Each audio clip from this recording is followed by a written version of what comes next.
yeah, tonight's just a relaxed night, so we're good. All right, everyone, we're back. We apologize. This is like our third time trying this, but Xfinity, hey, Xfinity, this is for Xfinity because Xfinity keeps screwing us up here. That was not for Caleb at all. Yeah, that was for Caleb. Just kidding. No, we are good, but for some reason it's been screwy tonight. Let's see. Oshi, lay down, bud. I hear you back there in the crate. But I'm not letting you out because you're going to tear something up while I'm not paying attention. He likes to be mischievous when I'm not paying attention. He'll get into all kinds of shit. Let's see.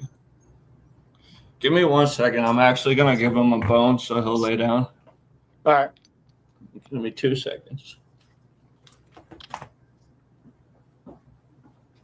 Lay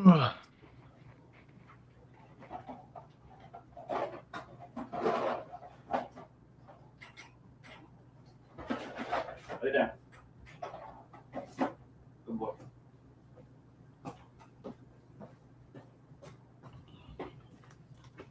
All right. Sorry about that. You good, dude? So let's start right here, I guess. Do we want to start from the top, like, and just redo it, or just keep going? You take it. Well, yeah, we probably should that's- because this is a new episode now. So, but I'm gonna feel bad because you're answering the same damn questions that I've already asked. We can just fire away. We'll just do like a hot round in case y'all missed it. Yeah. So, in case you missed it, how do you usually describe Frigga Five to someone hearing you for the first time? Grunge and new metal, and like shoegazy shit. Hey. Where did the name Frigga Five come from for the ones that did not hear? Frigga Five was going to be my mom's name. The number 5 has nothing to do with the amount of members. It's like a full name that my grandpa came up with back in the 70s. Got you. What pulled you towards grunge and new metal? Childhood experiences and my parents and everything, and divorced parents, and bringing me back to a time of my childhood of that. Yeah. My parents got divorced when I was 5, so I totally understand that shit. Yeah, I think I was 6 or 7. So yeah. How old are you now? I'm 24. I'll be 25 next month. So damn, I'm 10 years older than you. Oh, really? Yeah, I just turned 34. Hello from Western Alabama. Hey, how you doing? Thank you for joining. What's up? Thank you. Can you see the comments? Yeah, I can see. Hey, why? Hello from Western Alabama. I hate you. That's so mean. Why would you say that? We're not going to look at the comments. Fuck the comments. Unless they're nice. Oh, dude, now I can't hear you again. Fuck. I can't hear you. Dude, somebody's like hacking this shit.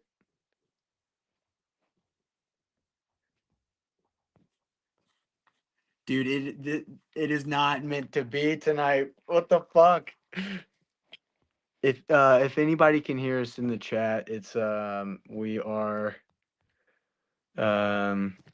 having technical difficulties. This is like the 3rd time we've done this. So are we twins? No.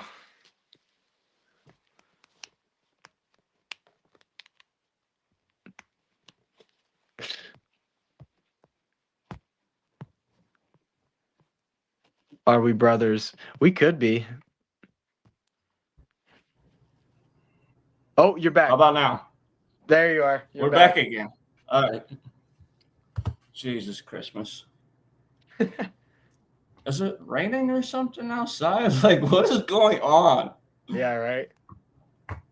Can you all hear me now? Somebody said I can hear you. All right. We apologize. We've done this like 3 times now. For some reason, Xfinity, if y'all have Xfinity, send them a letter and tell them they suck. And that Caleb Justice is at Cobra and both tell them their regards suck and we want free service for the rest of our life. Please. Because we're tired of paying for this shit. Well, speaking of, they literally just sent me a bill, bro. $154. For the month? Yeah. When I Jeez. first signed up with Xfinity, bro, it was only like I think $55. And they keep adding shit on. And then when I go into Xfinity, they're like, "Oh, we don't know what you're talking about." Yeah. I was like, "Yeah, okay." I had one guy, I walked in and he literally took his whole router and slammed it in the middle of the floor. He said, "I'm done with your fucking service," and left. I Dang. was like, "Yeah, I don't blame you, brother." But you can hear me now, so we're good. We're good. We're good until we're not. All right, yeah, exactly. So let's see. Your lyrics feel confrontational but vulnerable. Where does that come from? Where does the sorry, say it one more time. The confrontation on what? Your lyrics feel confrontational but vulnerable. Where does that come from? I think just like the just I'm just writing about just shit that I go through and everything and things that I feel, you know, and so just comes from the soul, how I'm Right. feeling. Mm, Also, if we lose sound again, just stay here. I'm gonna keep refreshing the damn Wi-Fi. right. Is songwriting more therapy or confrontation for you? It's therapy. Like I I love I love making music. I think the actual lyric part for me it makes it a little bit harder because I want it to be so meaningful sometimes, and I think sometimes I get too in my head about it, and I just am like I need to write just whatever. And so I wait a lot when I'm writing on lyrics, and I just sit and I'll write one verse one and then wait a couple months and try. I've learned to be very patient with it when the time comes.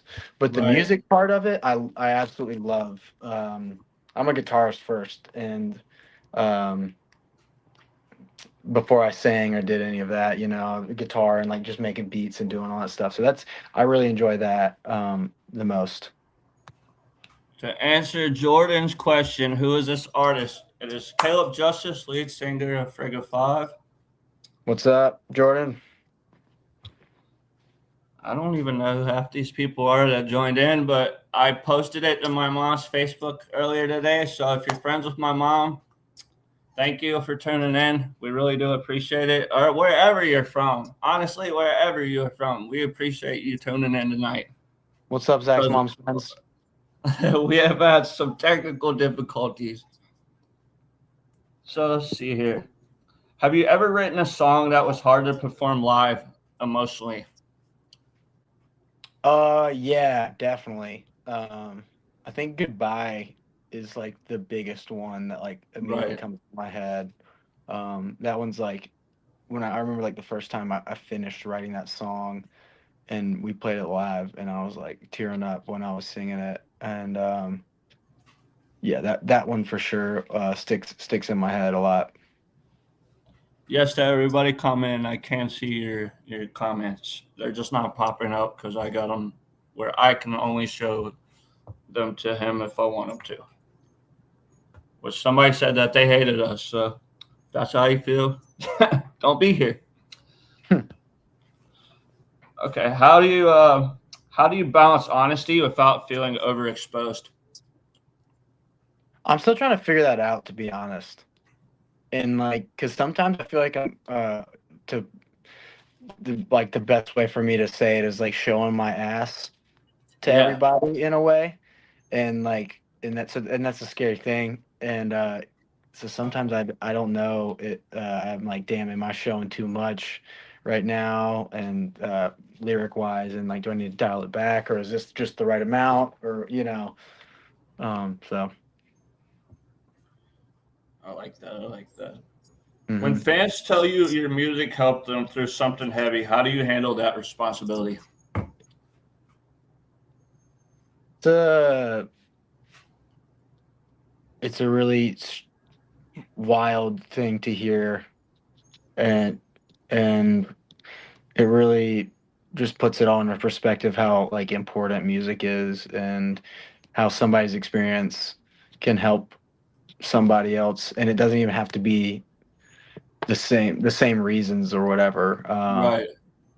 I had somebody come up to me recently and tell me their story about our song "Little Boy Dream," and which I feel like that song people don't listen to very much. It's kind of like the B-side song of our record. And somebody came up and said it's helped them a lot through an experience that they just went through. And I just was like tearing up as she was telling me that, and it was just such a crazy thing. I was like, man, words that I put down on paper and a guitar thing that I played can help somebody through something, and and it helped me when I wrote it through a Mhm. different experience. So it's really cool how music can do that, and I it's agree. inspiring. Let's see. Alright. Your live shows feel intense. What headspace are you in before you go on?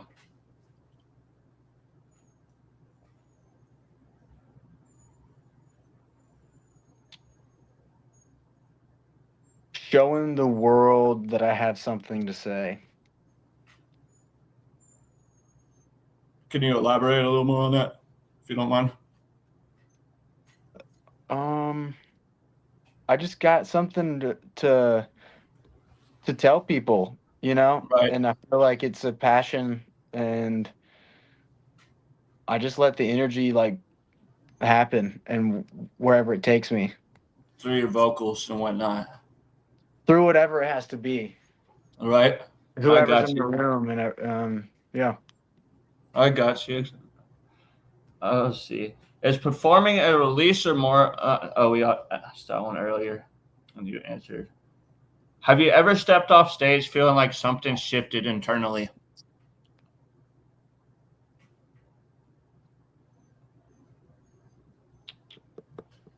um yeah, the very first show we ever had on December 10th, and that was when I was like, a dream of mine became reality. And that was at Smith's, correct? That was actually at His Rock in Cumming, Georgia, Okay. I've heard of and it, but I've never been there. it's unfortunately not there anymore. Bob passed away a couple years ago, and it's no longer there. Um, but he definitely provided a lot of new and upcoming bands of their first shows there. And Rest in peace, Bob. yeah, rest in peace. He was an Shout out, awesome dude. Bob. Yeah, and yeah, I remember walking off stage that night, and something that I've dreamed about for so many years as a kid, and just an idea that I had in my brain of like, I'm gonna play music that I wrote in front of people. There's 10 people there, and I got off Right. stage. I'm like tearing up, and I'm like, I gotta have some alone time to myself, and just realize that, like, if you work hard enough on something, you can make it reality. And it Exactly. really showed me, it proved something to me. What's the hardest part of being in an underground heavy band that no one talks about? I feel like that answers the question in the question itself. Yeah, Yeah, that no one talks about is the hardest part. yeah. I didn't mean it that way. Like I meant like with the underground scene being so underground. What it's like, I guess, to try to get out there more. um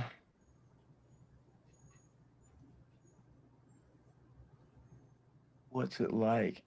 I feel like I have a chip on my shoulder to Yeah. prove to people. I think that's my favorite thing, is going to new places and new cities, and wherever it is, and just showing them, and then being like, whoa, like, what's going on over there? I got to go check it out, kind of thing. Um, and so I love having a chip on my shoulder, and feeling like I have to, win people over and everything. And it's just it's like the competition in me, competitive drive that I have. And yeah, so that's I guess that's what it's like. Right, and that's Is like that me having to prove for yourself? right, exactly. And I feel that way, as a podcaster. Like everybody's like, how how do you get all these bands? Because I stay consistent. You know, I get in the algorithm and find bands that I want to talk to, and if I like them, I'll send them a message. If they respond, awesome. If not, you know, you move on. You try to find another band that's maybe in that same genre, maybe not. You know, I've done Mhm. interviews with people that aren't grunge. You know, they're metal, they're country, they're a little bit of alternative, a little bit of everything. Yeah. You know, I don't discriminate on music, because if somebody likes it, you know, and you get them on there and they're new, you can blow them up. You know, you can help them. It's just like with this right here. We're helping each other, in my own opinion. Yeah, You know, for sure. like I'm getting your name out there and your band's name out there, and you're getting me as a podcaster out there. So it's Definitely. all about networking. Yeah. Let's see here. Have you ever thought about quitting? I try not to have that like that vocabulary in my head ever, but I will say there are times when it gets really rough, Right, and it's just like I don't know how to move forward, and the only thing that keeps me going is that I have to keep going, because the only thing to me, the only way bands or music survives is if you keep going. You know, you look at all the right, big bands that have made it, and it's like nothing stopped them, no right, matter what hurdle, you know, whether it's person leaving, death, right. anything, you know, you just have to keep the ball rolling, and that's how you succeed in life. Like um Silverstein. You yeah. know, they've been gone for 25 damn years and they never gave up. Hmm. I mean, they've only had one member change in that 25 years. That's wild. That's impressive. Yeah, it really is, and it's rare, Yeah, definitely. and that's It's authentic too. yeah, that yeah, I think it's just keeping going. Right. Not quitting is the thing. And I like that answer, dude. I like that you said I don't like to keep that word in my vocabulary at all. I respect that a lot. You know, Thank you, man. it means I that got you just have that mentality, like you said. It's you don't give up. You just keep yeah. going. I mean, I can't say that that was I that is something that I learned, or that is something I learned, but it was from my parents. They told me Right. never give up, always believe in yourself, and never give up on your dreams. And that was baked into my thoughts since I was a Right. little Right. kid. And my dad always said can't, never, could. So like anytime I said can't, he'd always say that. He's like, don't say can't. You know, my mom's like, no, you know, believe in yourself 100%. And you know, we can go down a rabbit hole with that whole thing, but I think that you have to be so confident in yourself, because if you're not 100% confident in yourself, why would anybody else be 100% confident in you? You know, Facts. if you don't Facts. believe it, why would I want to believe it? Right. I totally agree there. Let's see. How do you deal with comparison and social media pressure? Comparison on social media, or I guess just in general, like are people like coming out and being like, "Oh, well, you're not like this band, but you should be," or this or that. You know, how do you deal with that? Because I'm sure there is some hateful comments that y'all get. yeah, we haven't gotten too much yet. I definitely feel like it's the more and more we grow, the more and more I will like hear and or see. But I really, dude, it's on the social media aspect of it, it's I hate social media and how it's become what it is and everything, and Yeah, it's become the new form of life, and I despise it, and I really want to push back on it and everything. And who what is some comment, you know, it's like, what is that going to do? So I try to stay away from that as much as possible. I feel you. um, I don't like to entertain hate, and I don't like to entertain negative energy, and you know, so I'm a Scorpio, brother. I read energy, and if I don't mess with your energy, you gotta make your way to the exit because I'm yeah, not messing with you. yeah, Let's see here. What's the next one? What does success look like for Frigga Five right now? I think just playing shows and making great music, man. I feel like I mean, I've said this before, but I feel like I've already succeeded in what I'm doing. I'm living the dream right now. I mean, right now it's rough. It's a rough dream, but I mean, like if I was a kid when if I told my younger self that I would be doing this, I'd be like, dude, this is so cool, Right. And so success is what this is right now to Right. And me. for you They to be never, doing it right now at 24 years old, man, that's very impressive. yeah. Thank I you. mean, you're already ahead of most artists already at 24 years old, and Uh, and, I and mean, that's incredible. there's a lot. There's a lot. There's a lot of really talented younger people too doing it. Now, would you say who would be the biggest person that helped Frigga Five get to where they're at today? Whether that be a certain producer or a certain I guess a certain producer or studio that helped y'all evolve to where you are now. It's only one producer because he's the only one we've worked with, and he's been kick ass. It's Josh Monroy at Studio 10, Uh-huh. and he's become one of my best friends working together with him, and I consider him family, and vice versa for him as well. And he's really brought the best out of us, and it's been so cool working with somebody like that as well, with such an established name and brand and everything. So he's definitely helped us. And he's a Grammy Award winner, right? If I'm not Yeah, mistaken, I believe. two-time Grammy Award winner. Yep. Who else has he wrote for? Uh, he's worked with a bunch of people. He was an engineer as well, and but I mean Justin Bieber, Outkast, Ludacris, Oh wow. just that's top three that come to my Yeah, brain. so, But I so he's mean, worked for some big ones. yeah, I mean, yeah, he's worked with everybody pretty much. So That's insane. yeah, and what's cool about it is he doesn't really mention that either. Right. He You just don't. sticks to himself.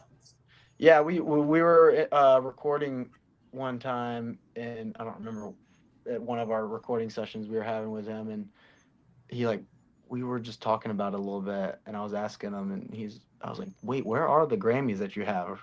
He's like, they're just at my mom's house.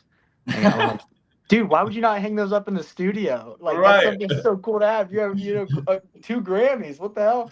And he's like, man, he's like, I don't, it's not that important or whatever. It's not that big of a deal. I don't need to have that And I'm like, he's just a humble ass dude. Yeah, I But was gonna say that's that it's humble mentality right there.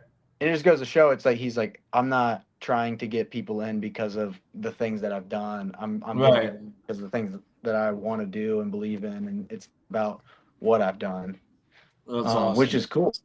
So yeah, shout out Josh.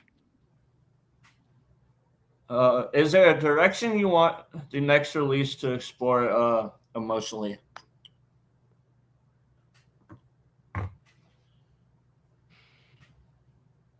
Yeah, there's a lot of emotions, I guess, but I guess like the inner thought Mm-hmm. and just thinking deeper and about what's going on in the world and society and what we're doing, our everyday Right, life, right. what that looks like. And Uh-huh. I think a big thing is just how much we consume on our phones and how much it's become a problem. And it's a big problem for me, which is, uh, yeah, I feel like it's like an addiction. It's a drug. It is. It definitely is. And I feel like that's why, people my age and your age, you don't see relationships that are lasting like grandma and grandpa's anymore because you have a fucking phone. Yeah. it's ruined everybody. Like they could be saying they're with you, but really they're talking to Tommy over here off of Facebook or off of Instagram, and Snapchat makes a big thing into it too. It's Yeah. terrible. Yeah. It's everything with it. I feel like we've gone down a bad direction with technology, and I feel like I'd like to push a course correction on it. I Right. think that's a message that, as an artist, that I'd like to push, is trying to realize that this is a drug and this is something that they are using to control all of us, It definitely is. I um, definitely agree. without getting too deep. And I'm gonna start getting passionate about this shit, but yeah, we'll keep it at a minimum for today with that. But Yeah. I guess that's kind of what some of the things that I'd like to push. Now, I will say this for the most part, at least for people around my age, the thing that we had that we really discovered a lot of bands back in the day was MySpace. I mean, Yeah. without MySpace, some of these bands would never have got their start. So I will Well, say that was a good platform. But then yeah, after that, everything went downhill. it's good. Technology's good, a good thing. I think we're just using it wrong. We're not Right, doing the right things with it, like Instagram and all these things. It's supposed to be a thing to update people and not be a thing that consumes your entire life. This is, right, like, why are we posting reels of just bullshit content to try to get people to look at us? right. It should be more, we're posting things about our shows, and then you come and experience that, and not, I don't know. There's just so much That's into like it. me personally, like you just said with the posting shit for views. That's like I don't like that Jack Doherty kid or whatever his name is. He just posts shit to get likes and whatnot. He's not doing anything good. That's why I respect Mr. Beast. He does actual things that gives money away to people and programs and shit. And Yeah. he's like, "Hey, I got a shitload of money, but I'm gonna donate it to Kenny that's dying of cancer or some shit." He does good things, not like Jake Paul that's arrogant and just wants to, pay Mike Tyson to stand there for 20 fucking minutes to punch him in the face 5 times. Yeah. So let's see here. So these will cover more, I guess, mental health, identity, and connection type questions. Cool. So, what role has music played in your personal mental health journey? I think it's my therapist, and my journal, and just my diary, and just where I let my emotions out. Right, Uh, yeah, it's scary sometimes to write that out too. Um, right, I think getting it out in some way, not, it doesn't have to be lyrics, but through music, beating the hmm shit out of drums and stuff, or just tapping. Like, I grew up playing djembe and shit, so I'm always like, I've probably been doing this entire time, but like that, or yeah, I beatbox a right. lot and stuff, and so just anything musical for me. Wait, let's get a beatbox going real quick for everybody. Can we do Nah, one? I'm not gonna do that right now. I do it in some of the one of the songs that coming out. You hear, or a couple of them actually. I'm doing a little beatboxing in the background just to add a little depth and layer. Ooh, okay, Yeah. I got you. Do you feel a responsibility as a frontman to speak openly about the struggles behind your lyrics? No, I feel like it's actually the opposite, because I don't feel like I really should necessarily tell people what it means to me, because I want them to make it their own meaning. I think that's the magic of music and lyrics and everything, is that you create your own meaning to the song with whatever it needs to be at the time that you're listening Right, to. You know, like some of the songs I wrote off Machine Man, or just whenever, it meant something at the time, and then now it means something totally different. right. And when I go back, I'm like, oh, yeah, it just feels so. It changes meaning for me, and So so has Step Back changed meaning for you since you wrote it? Step Back is actually it's confirmed my feelings more, and which is weird. Sometimes it feels like I'm predicting my own future in a year of like how my mental state will be with some of these songs. And I think Right. Step Back recently has hit so much harder, and I was feeling those feelings then, and I feel it so heavy now, and I'm just like, whoa, this song's hitting even harder for me. Uh, and that's what's really cool about songwriting to me. Right. Now, for you personally, what would you say is your favorite song you've ever wrote, and why? Why does that song particularly mean so much to you? Man, I can't answer that.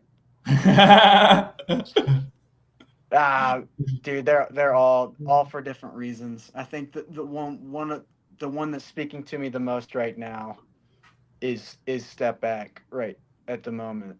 Right. Um, with just a lot with all the phones and everything, And and all the yeah. hate in the world, Hmm. like you mentioned Um, in the lyrics, yeah, which is and true. that's There is so much hate in the world going on, which we need more love. yeah, exactly. And yeah, so I guess Step Back right now for me. Great answer. I didn't mean to put you right on the No, spot. you're good.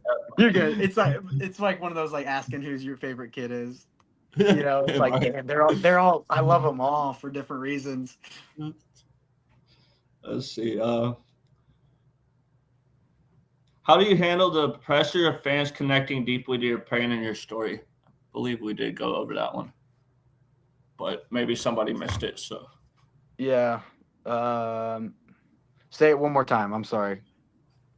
how do you handle the pressure of fans connecting deeply to your pain and your story?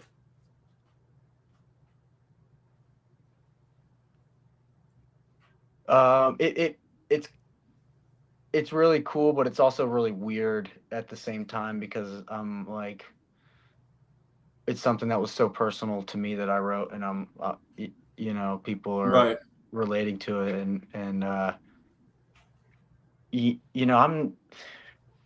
I'm not really writing music for but for myself. And what's cool about music is you share it with people, and right, and and so I mean, at the end of the day, if nobody listens to our music, it doesn't matter to me because it's something that I love and I created, and I love it, and that's what right. matters the most. Exactly. And so the more that people listen to it and they have a feeling like that as well, I'm like, whoa, this is strange. You feel you have you feel like that when you listen to it as well, and so it's something I'm still trying to get used to be completely honest. And I haven't fully grasped it yet because it's just so deep of a feeling of that. Right, right. I totally agree. That's like me. I'm a suicide survivor. I Oh attempted wow, suicide in 2012, but I'm blessed to be here. Sometimes you gotta figure out that there always is a light at the end of the tunnel. definitely, man. No matter how bad it might seem at that time, there's always that light that's gonna shine through for you. Thank God, And bro. exactly, mental health is fucking real. Excuse my Yeah, French, but it's very real and it's very scary. But yeah. with that being said, I ask people this question all the time. If music didn't exist, would you be a thing? Would you be a statistic? Because I definitely would not exist if music didn't exist. Um, Before I answer that, I just want thanks for sharing that. By the way, man, I appreciate it. I'm glad you're here still, dude. I I just wanted appreciate to that, say, bro. yeah, dude. And to answer that question, I'm to to me, I like creating whatever it is, and I think that's just what art is creating something. So if music wasn't here, I think I would exist and I would be doing something creative to do aside from music, something in the arts. Right. I enjoy every form of art, um, and I do every form of art, and I think I would I would just choose a different route and show my voice in a different way. That's a beautiful answer. That is Mhm. honestly that is a beautiful answer, Thank you, man.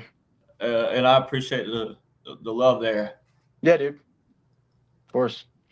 I mean, I'm glad you're here also to make beautiful music for people to feel the lyrics and feel that pain, but also gain from that pain, if that makes sense. Exactly. Yeah. So what's a song or band that influenced you that people would never expect? Think I know you said that you like Justin Bieber earlier. Mhm. For those that didn't catch that part, Yeah. Shout out J Beebs. I was just talking about at that point just other genres and like Justin Timberlake's another example, like R&B, rap. Kendrick Lamar was a huge inspiration. Or I don't even know if it's an inspiration, but just like I was really into Kendrick for a good bit in high school. I mean, I still love him dude, now. Kendrick's a lyrical genius, bro. Yeah. And I Um, don't think people give Kendrick enough credit at all. yeah. He's definitely if anything it took a while for people to catch on. I agree. Uh, but yeah, any genre All right, let's see here. If you could collaborate with any artist, grunge or not, who would it be and why? right now, Yeah. like that's who's alive. I mean, yeah, let's go. Let's go. I know this might sound morbid, but let's go with people that are dead, but also alive as Like well. alive or dead. Okay. Yeah. If I could collaborate.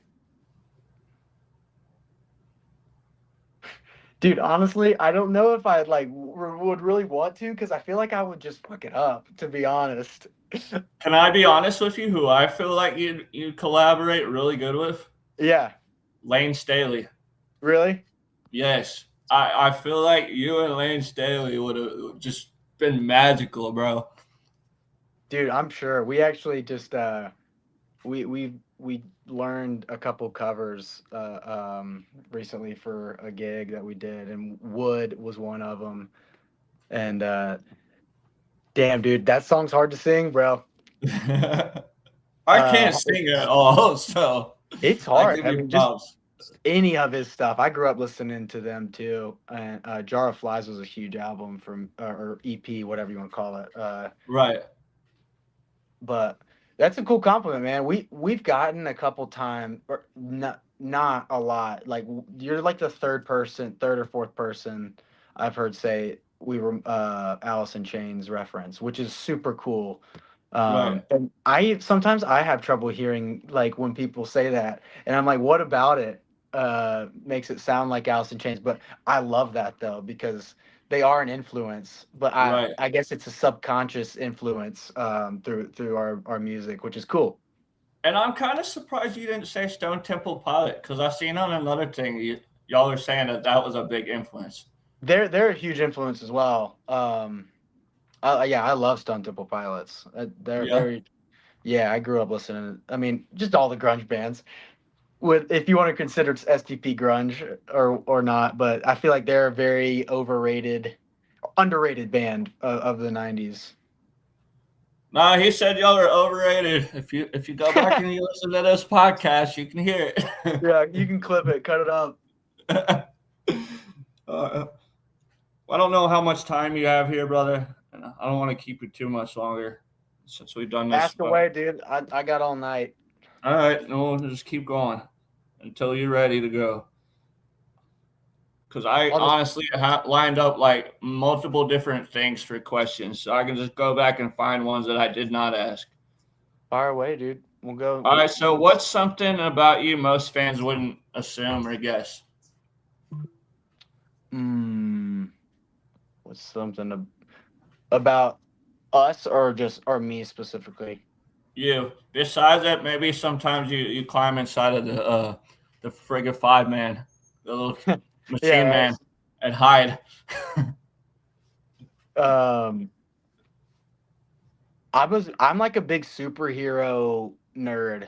I love Marvel and DC, and that's Uh-huh. something that I've always just loved. Who's your Spider-Man. favorite supervillain? Supervillain? Supervillain. Oh, there's Mine I, would be Venom. Venom's great.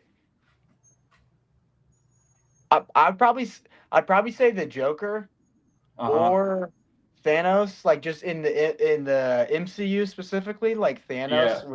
was really badass, and I liked his whole character arc because they made him like kind of in a way like what he was doing was like he had a point to what he was like saying, and but it was like yeah, but that can't we can't do that kind of thing, but it made sense where he was coming from, and Right.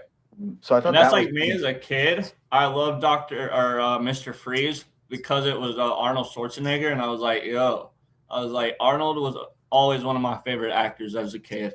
Like, yeah I would be watching, The Running Man with him, Terminator, Commando, all those, and like people would be like, "Your dad let you watch that?" Yeah, yeah that's like, he awesome. sure does. They'd be like, "That's violent." I'd be like, "Bro, video game at that time was way more violent than any of that." Did he let you watch it or did he even know you were watching it? No, he would sit down and we would watch it together, and it would be Oh, dope. that's He'd be sick. like, "You want to watch Commando or you want to watch this?" And then he'd be like, "But you're not allowed to, use any of these cuss words and references and go back." And then he'd tell me, he'd be like, "But if we watch these, because my parents, like I said, were divorced." He'd be like, "If we watch these," he'd be like, "You didn't watch them at my house. You saw them through Yeah, a friend." yeah, I had the same experience. Let's see here. If Frigga Five had a signature tour aesthetic or theme, what would it look like? We're like just trying to discover that right now when we're working on it, ironing out the details and everything. Uh-huh. So yeah, I don't really know how to answer that one yet completely, if I'm being honest. We're still All trying right. to figure it out. I think it's always like something that like you got to work on or whatever. I think right now, I guess it's just bringing the energy and just making it a fun show and just making people want to move, you know. Right. Ooh, so I got a cool question that just popped in my head. So, how did you guys end up getting on the lineup for Goose Fest? We're Who reached out? we're say that last thing. Sorry. Who reached out to y'all? We're really good buddies with Silly Goose. Mhm. We've known them for years, and I played guitar with them for a little bit. Alex has played guitar with them. We've always helped out, so we're really good friends, and they've always helped us out when we first started and everything. One of the first big shows we played was with Silly Goose before they had ever blown up either. You know, they were. Right. Uh, I mean, they had like 2,000 followers at the time, but you know they had momentum, and they brought us. We played Smith's Old Bar downstairs, um, and sold that out, and so we love those guys, and we're always friends, and I think they they love us as well, and they just want to support us and see us win, and yeah, That's awesome. And yeah. you're friends with some of the other guys on there as well, like Velvet Edge. Think I've seen a video you talking to. I don't know the guy's name, but the black gentleman that was in the band. I believe he's part of Velvet Edge. Or You're talking about Jay, the drummer. yes, yes. Yeah. He's a really funny kid. He's got like little tiny dreads, or he did in this video.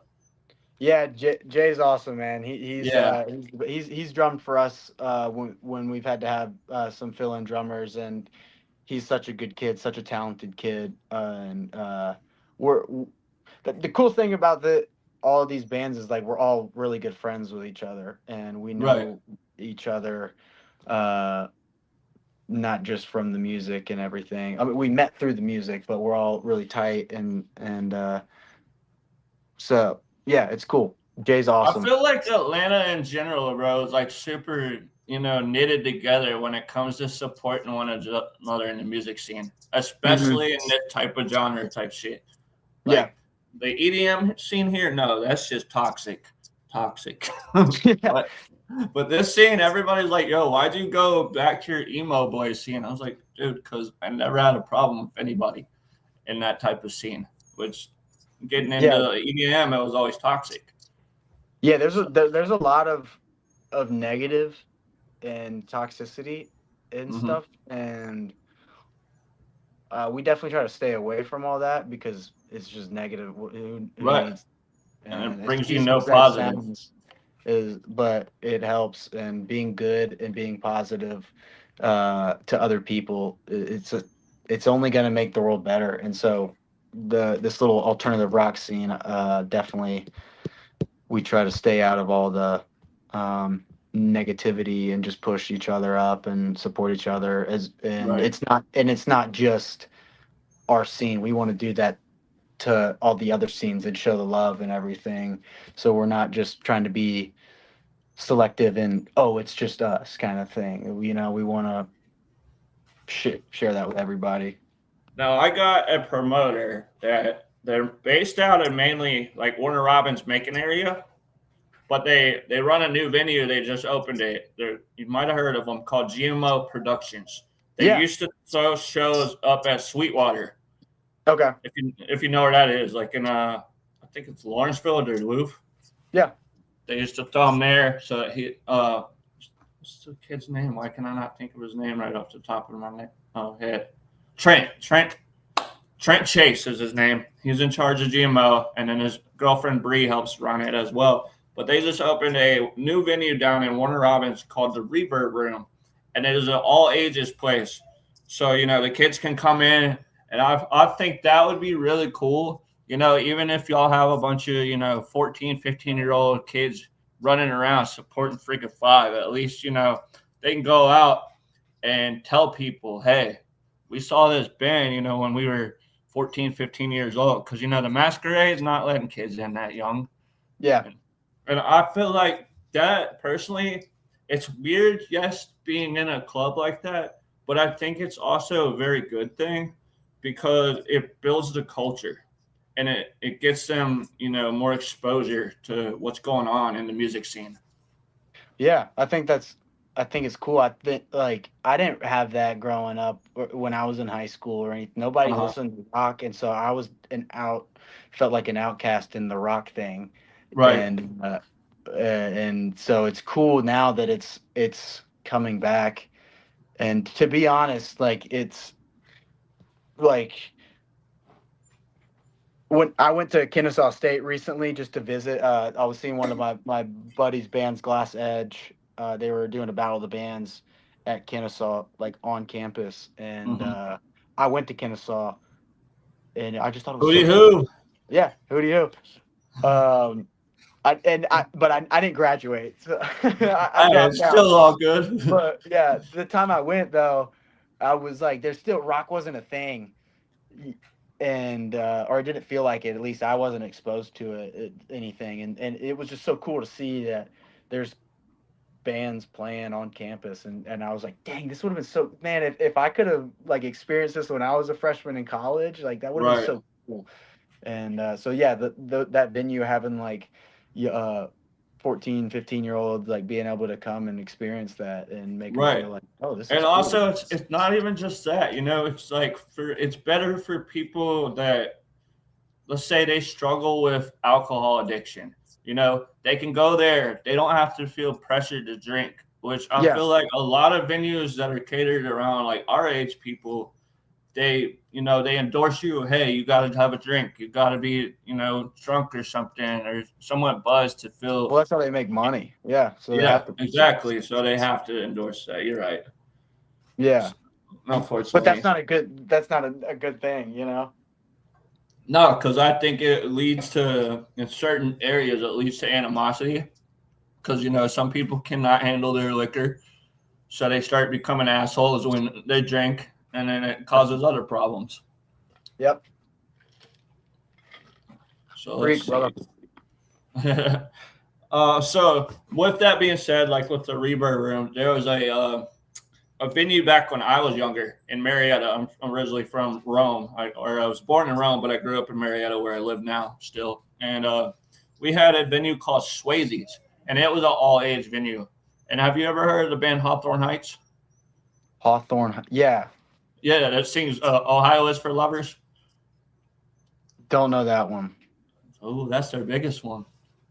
So Know the name, when but I'm not. I'm gonna be completely honest. I don't know it. Like I've just heard that name, but I don't know you're much. good, you're a little younger, so it's all Yeah. good. But when they first came through and they were like blowing up as a band, like in the early 2000s, like I guess this would have been like 2004. They started as a band, so this would have been like 2006, I guess.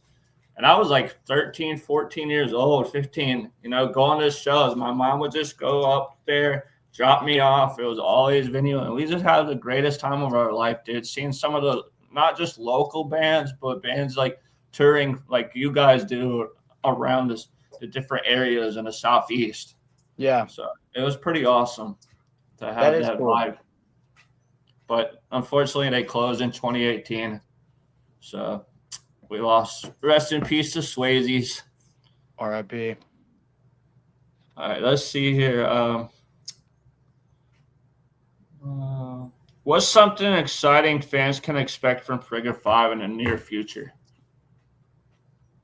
New music, bigger, better shows, and bigger, better message. Okay. And with that being said, if you could play with any Atlanta-based band besides what you're already on with Silly Goose and all them, with Goose Fest, who would you choose? Or let me rephrase that question.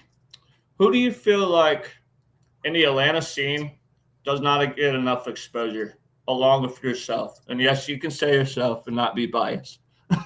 I'm giving you that ability. That's a great question. And there's so many. Hold up. I'm just gonna. Am I still live if I exit out of here, or is it? I think Am it I? will exit you out. Can you see me still? Yeah. I mean, there's I so can't now, but you can't now no. pull up all the band. Like there's dude that. Oh, I want to answer with a long ass list of bands because I feel like they're all so good. Um, Off the top of my head, I will just go ahead and say Intention is badass. Mm-hmm. Estimated Principles, they're one of those two. Like we've been playing a bunch of shows with them, and we love those guys, and And really believe in Attention's them. the one with the curly haired kid, right? That was in y'all's video that one time. Yeah, Zach, I think's his name. Zach. Yep, Yeah. He seemed like he was a super cool guy. he is the best dude ever. You should definitely have him on here. You should have all the guys on Intention on here. They're such good guys. When we get Um, done, man, just send some of the homies some requests and be like, "Yo, go check my boy out on Chords and Chaos," and we'll get them on here. Now all that right, we actually figured out why the hell the sound wasn't working, right. Uh, uh, I'm Perfect not saying Animals and nothing. everyone. They're like really like we've known them since we started, and they're sick. Velvet Edge, Recess Party, they're another sick band. Atticus Ronis. Um, I always say his last name wrong. My bad, Atticus. Sorry. Who else? Oh, I feel like I'm gonna mention some. I'm not gonna mention some bands, so forgive me if I don't mention you guys. Sorry. Uh, I'm getting put on the spot right now. Bummer Hill, they're sick. They're sick as hell too. I went to Yeah. I went to For one school. that's not from here, I'm just gonna throw them in there. Trauma Ray. Trauma Ray is Dude, they're awesome. sick. Yeah. Dude, I love some Trauma Ray. And one of my homies, he's in a band in Colorado called Thornhaven. You should definitely check them out. He actually told me to give you a shout out because I sent him I sent him Machine Man the other day, and Yeah, they reached out. To us. yeah, Yeah. Thornhaven did because they want to play a show with y'all down here in Atlanta. They want to come from Colorado and play a show with y'all. Oh hell yeah. I think that would be sick, dude. Yeah, we're always down. Like Steven's great. He's the lead singer for Thornhaven, but he's also the lead guitarist for another band out of Denver called Fate Seeker. And they're actually the only reason he's probably not here right now in this live is because they're playing a live show right now. Oh really? Yeah. Well, hopefully it's So going it's well. pretty cool. Yeah. So shout out Steve. My boy Steve. Love you, dog. Steve's a good dude. But yeah, he wanted to play with y'all. His band's really good. Thornhaven. Another one that I'll throw out from Colorado that's in the metal scene is Burning Through Darkness. They're really awesome, really heavy, super heavy. And then Thrill Ride. Thrill Ride, if you've ever heard of Southpaw, there's a band called Southpaw. They're kind of like Southpaw. Okay. So they got that, hard aggressive style that just hits you in the mouth. It's like, hey, we're here and we're here to fuck shit up. Type deal. But yeah. So let's see. I guess I'll ask you. You said you've got a while, so if you need to go to the restroom or anything, brother, go ahead and run real quick. I'm chilling. Yeah, I'm chilling. Right. Okay, what's the biggest difference between Caleb in the studio and Caleb on stage? On stage, I'm a lot more like just free and not thinking. Mm-hmm. In the studio, I'm very like always attentive to everything. Right. Like it's like the producer mentality that I have, like conductor thing. And so I'm always just like actively listening. It is very exhausting, not only for me, but I'm sure for Josh and everybody when we're recording, because I'm very like hyper attentive to everything. Whether that's a good thing or bad thing, I don't know.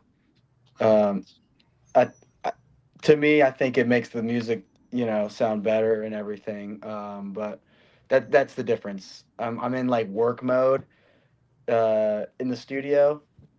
When we're recording, in the writing process, it's a whole different thing. I don't know exactly what you mean by the studio. I'm thinking of when we're actually like recording in the No, studio. that's exactly what I mean. Okay. Yeah, that one I'm a lot more analytical and like what tones sound great and like what's making me feel the right way and like what pedals do we need to use and all that stuff. On stage, I'm a lot more just free, and in the writing room, it's a lot more free as well and just what Right. feels the best. Um, to me, the studio is like when you go in and take the test. If it's like you're doing an exam and it's like you really got to know all your shit and everything, you studied hard enough, but you got to make sure Right. it's all correct. So Now, do you have a home studio as well, or no?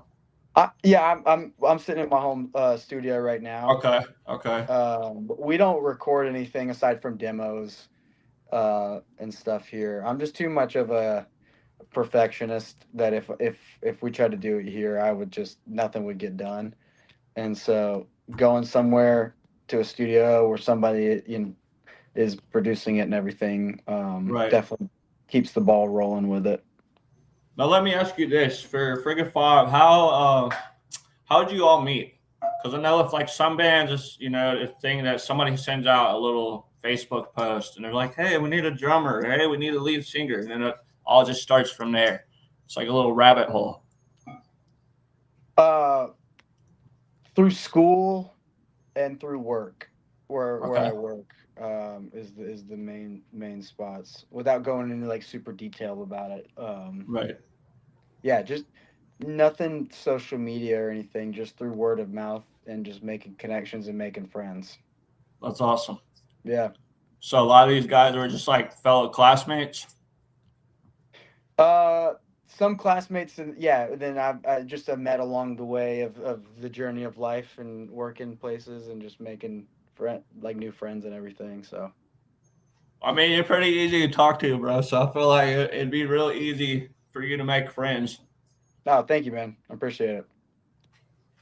Let's see. What's one live show moment you'll never forget? This is embarrassing, but this just happened recently.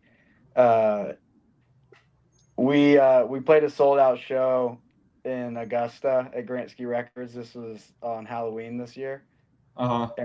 and I like to stage dive, and it was packed, and I was like, but usually I'll let like one or two people know in the front that like, but when this song like in the beginning, I'm gonna stage dive, so just like just be ready, right? Yeah, be prepared. I'll Not let catch like your elbow. yeah, and so I just for some reason in my head I thought it was a good idea to be like I'm not gonna tell anybody at all. We sold this shit out with the other bands and everything, and so like it's gonna be fucking badass, and they'll know what's up. And so we start the set off with Restless Eyes, and the first 2 seconds the song comes in, and I just like point out, and I'm just like I'm jumping right here, and I just go and jump, and nobody was ready, so they weren't prepared, and I just fell straight through everybody and straight on the ground. I thought I broke my wrist. Woo. Um, Luckily, I didn't. I didn't notice it. I got straight back up. It didn't really hurt. I got back up because what else am I gonna do? I can't Right. just lay there. We just started the set, and so I get back up on stage, and then they were ready that this time, so I staged up again. And it was cool. Um, but yeah, Thank God you're not like a lead guitarist or something of the band. I feel like, hey guys, can't play the rest of the show. Just broke my wrist. yeah, right. And so an hour later after the set, I'm standing there by the merch table, and I start going like, "Oh shit, my wrist is hurt." And then just slowly the pain starts to creep up as time goes by. All the adrenaline like left, and I'm like, Yeah, it "Fuck." left. So I'm driving home the next day from Augusta, and I'm like, I need to go to the ER and just like make sure. And luckily, I just strained it, so it was nothing bad. But it was yeah, that was an embarrassing but fun story that I'll remember. Now, have you ever been to like, well, performed at one of your shows and it was like a smaller venue, and then all of a sudden, like you were just playing and a little mosh pit broke out, and you're like, yo, in a dive bar, this is happening? Because like I've talked to some of my friends in different bands, and they were very shocked that in like a little 50-person dive bar that a mosh pit would break out, or circle pit, I should say. Yeah, we just had that happen recently. We just played Milledgeville for our first time. What was this, last week or last weekend? Yeah, last weekend at Green Street Pool Tavern, and it was funny. Our drummer Devin, he was like, he's from Milledgeville, or he went to college there, and he was like, dude, because there was a circle pit that started during one of our songs, and he was like, dude, that shit doesn't happen in Milledgeville, and so he thought that was pretty cool, and I was like, oh, that's sick. That is pretty funny. Yeah, shout out Milledgeville too. We're coming back. Y'all were Oh sick. yeah, Millersville is cool. Another one that I feel like y'all would do really good at is the Georgia Theater down in Athens, just because it is in Athens. Get all those college kids. But y'all played there, correct? Yeah, we played there 3 times. We played upstairs. We played in the theater, and then we had a show there a couple months ago, but it got rained out. So like we were set up, and like doors were open and people were coming in, and then it just starts a torrential downpour at Georgia Theater rooftop, and so we had to go to Nowhere Bar, and it ended up working out great. Actually, it was an awesome show. But Athens has been we've loved playing in Athens. It's really cool. It's I think one thing that's hard is if you don't stay consistent there, just with the amount of people coming in and out, it's Right. hard to stay relevant. And so we were pushing it really hard. in the beginning, and I feel like we had a little buzz there, and then we kind of laid off and started focusing more on Atlanta. Right. And it's so close to Atlanta and Athens that like it kind of splits the audience, and we decided to focus on Atlanta a little bit harder the past year, and so we gotta kind of start in Athens and build that little community Little back fan there. base back. Yeah. Let's see. All right. How does the band collaborate creatively? Who brings what to the table? It just depends. Sometimes I'll bring an idea of like, hey, I have a verse, and let's figure out the chorus and the rest of the song. Sometimes with Alex comes in with an entire song and we just play that. Sometimes I'll come in with an entire song and play that. Sometimes Addison comes in and or sometimes we just show up in the studio and we just start jamming on shit, whatever we come up with. Hell yeah. And so we don't really have a tried and true method because I feel like we need to always be doing different things to get the best product.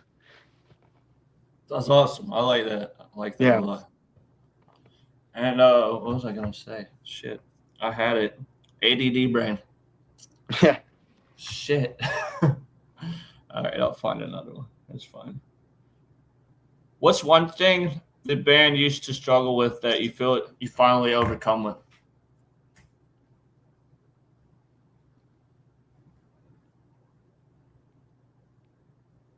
I think just being comfortable on stage has always been. I think just when you're starting out, it's like trying to figure out your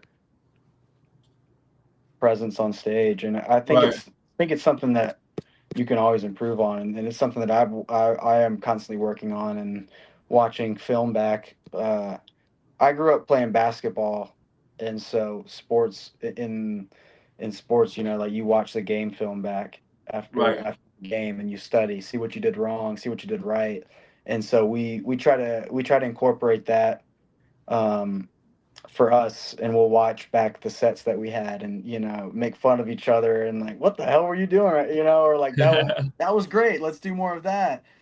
And so I think I never think or yeah, I never think you can ever be like perfect. There's always room for improvement on things, and I think we're just always trying to improve and make a better show. I agree. Let's see.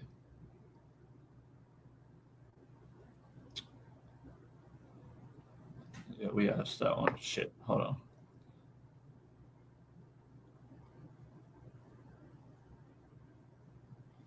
By the way, we're an hour in and no technical difficulties.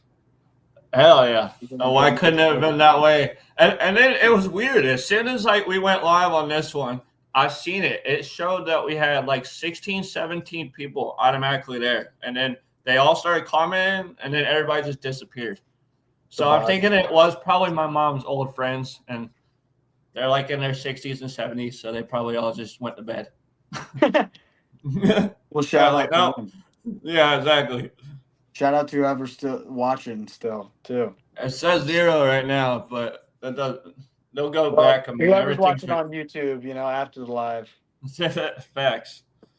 What's unique about the Atlanta grunge alternative scene, and how has being part of it shaped Frigga Five's identity?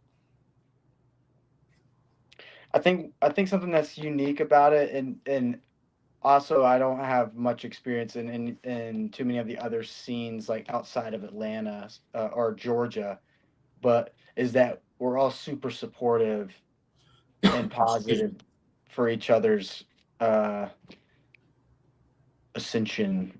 I guess is the word that is coming to my brain, but Right. like we all are just it doesn't feel like it's a big competition on who's the best or who's the blah Yeah, blah it's not blah. a pissing match.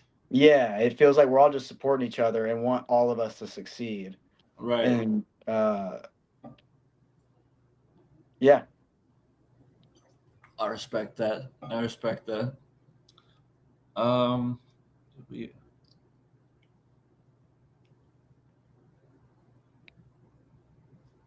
Oh, we already asked that one. Hold on. I had other ones.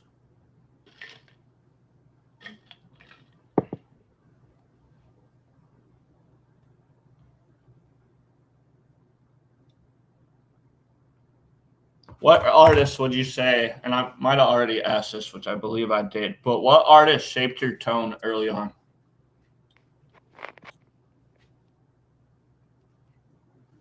There was a similar question. I'll answer a different. I'll give another artist.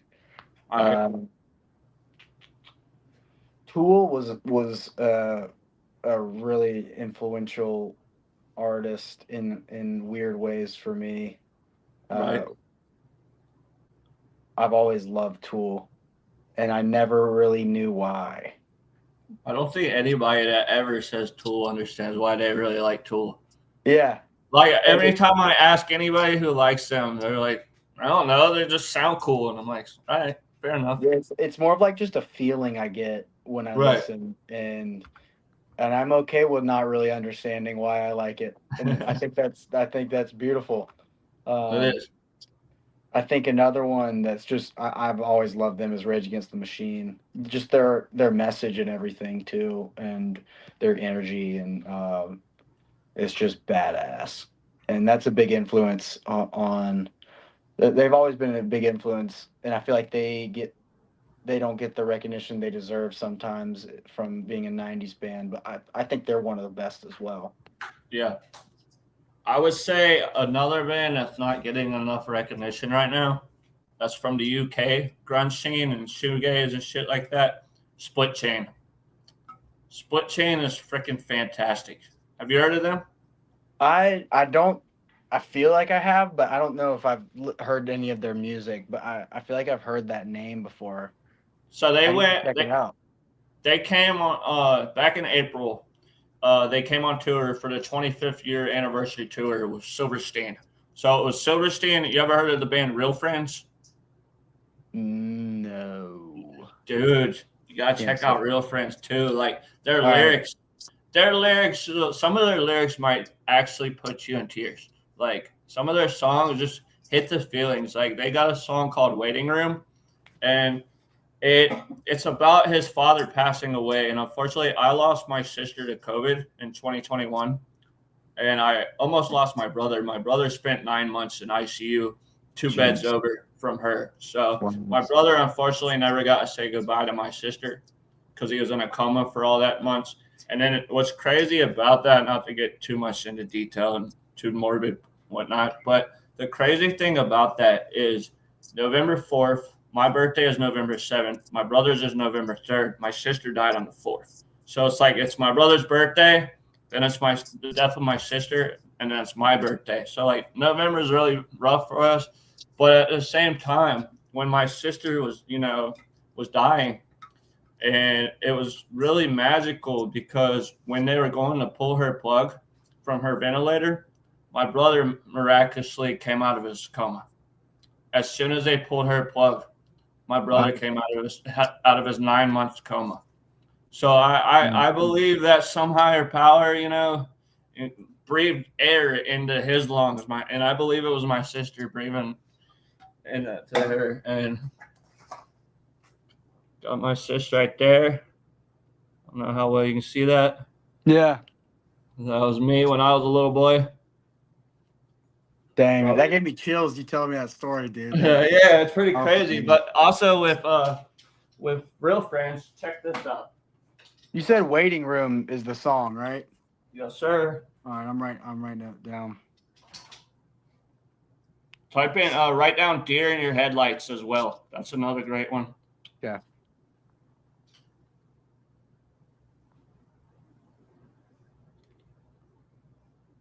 Is that them? Yeah. Oh, that's their thing. Sorry, I couldn't see the thing below it. Oh, that's sick, dude. So what happened was that show, like I was telling you, they came through in April, and I guess now I'll stop asking questions. I'll tell you about this. So Sure. in April they came through with Silverstein. They had a limited press vinyl, and unfortunately they only sold so many of those. Well, I got mine signed by pretty much every band member. Unfortunately, when they signed it, their signatures bled through to the disc, to the actual cassette itself. So it wouldn't run. It wouldn't work. It kept skipping. So I reached out like the next morning. I reached out to Kyle of the band, and I was like, "Hey, brother," I was like, and I took pictures of it so he didn't just think I was some bullshitter, like trying to get another album out of him and then go sell it, resell it somewhere else because it was limited press. So I was like, "Look, here's the pictures. Y'all signed it last night." I was like, "Here's a picture of me and Kyle with the album." Before he signed it, and I sent that in, and he was like, "Oh yeah, I remember you the other night when we were in Atlanta." He was like, "Let us get off a tour." He was like, "As soon as I get off a tour," he's like, "I'll send you another album free of charge." So he sent me another one. Oh, very pretty. Hold on, give me 2 seconds. I'll grab it for you. All right.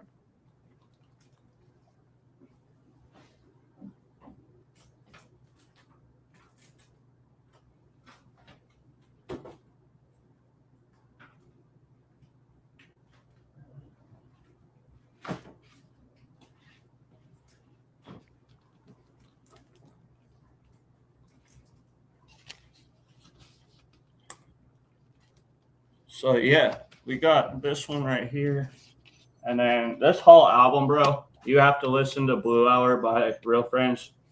Just that whole album it really got me through a tough time, if that makes sense. Which you as an artist, I'm sure it makes total sense. I'll check it out, man. Thanks for giving me an album to check out. That was the one that unfortunately got messed up. That's crazy that the signature messed it up. Yeah. So did they like write on it too hard or something? Yeah, you see how it is right there? Mm-hmm. They pressed, I guess, too hard, and it went down on here. And every time I go to play it, it just kept skipping. And I was like, I sent him a message, and he was like, "Well, do you want us to sign the new one?" And I was like, "No." I was like, "Honestly, what I would love from y'all is like some kind of signed picture from the whole band." And they were like, "I got you." So he sent me this. Oh, that's dope, dude. Yeah, it was pretty awesome. And then for my first podcast that I ever did back in February, I did it with a band called Poet the Band. Really awesome band. Definitely check them out. They're like post-hardcore. Great. Aiden and Kevin, Aiden and Kevin are awesome. Aiden is the lead singer. Kevin is the guitarist, or I'm sorry, the drummer. And if you're listening, Kev, I love you, brother. And I know you said a while back that you wanted to end your life, my dude. I am glad that you're still here, brother, because we need drummers like you in this world that are amazing. And I get a little teared up right now because I was a suicide survivor. But hey, bro, I'm one to tell you in this live that I am glad you're here because we do find a light and we will come out on top. So keep going, Kev. We love you, brother. Preach it. Sorry, I didn't mean to get too deep into that, but I just want him to know, you're good, people dude. Care. You got a message. You got to share it. Yeah, people care. Yeah. But man, I'm gonna let you off here. I apologize for all the technical difficulties and whatnot.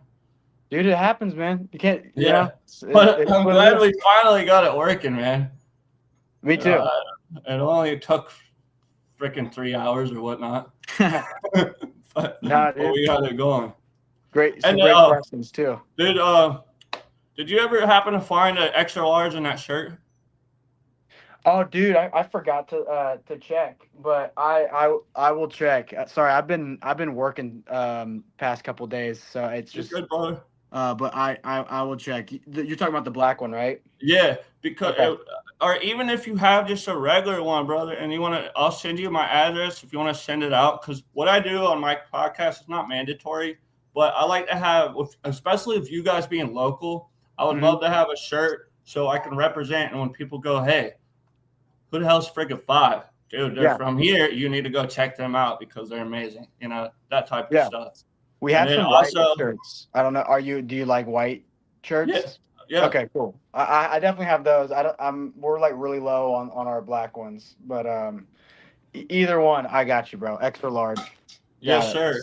And I'll send when we get done here, I'll send out the my address for you because I'm obviously not going to tell people where I live. Yeah, right. Don't need the X pulling up on me. But yeah, I'll do that, and then I plan on probably next week buying my ticket for Silly Goose Fest or Goose Fest. So I'll be there, and Hell yeah, dude. when I'm there, let's get together if you got some time, brother, and let's meet in person because I think Yeah, that'd be really cool. And love I to, man. definitely want to meet the rest of the band. Yeah, dude. We'll get it going, man. Thank you. Thanks for having me on here. I This appreciate is you, and fun, dude. I thank you for your time, brother. Like, I'm sorry, like I said, with all the technical, but I'm glad you're on here with me, and I do appreciate the time and all your great answers to my questions, and for being Yeah, man. Of patient course. most of all. Of course, dude. Great questions as well. Don't stop, I bro. appreciate it. Keep I keep it appreciate keep that. it coming. That goes for you, man. Thank you, Don't man. stop as a great band representing the Atlanta area, man, because you guys are going places. It might not be as soon as you want it to be, but I promise you, for Frigga Five, it's coming, brother.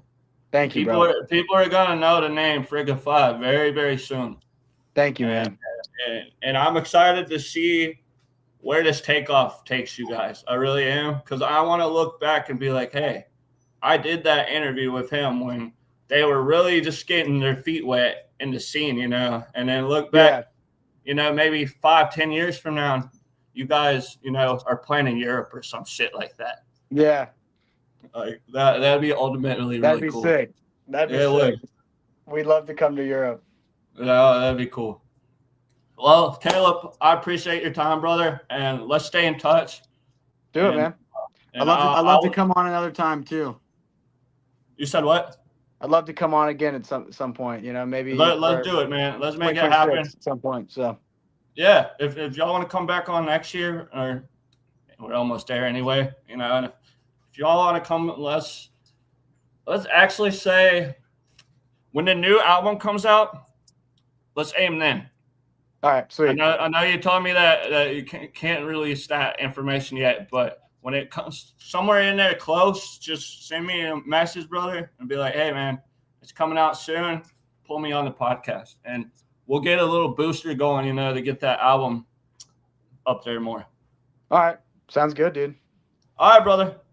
I appreciate your talk, time. bro. And yes, sir. You stay blessed now. I'll see you next month, man. All right, brother. All right, peace. Later.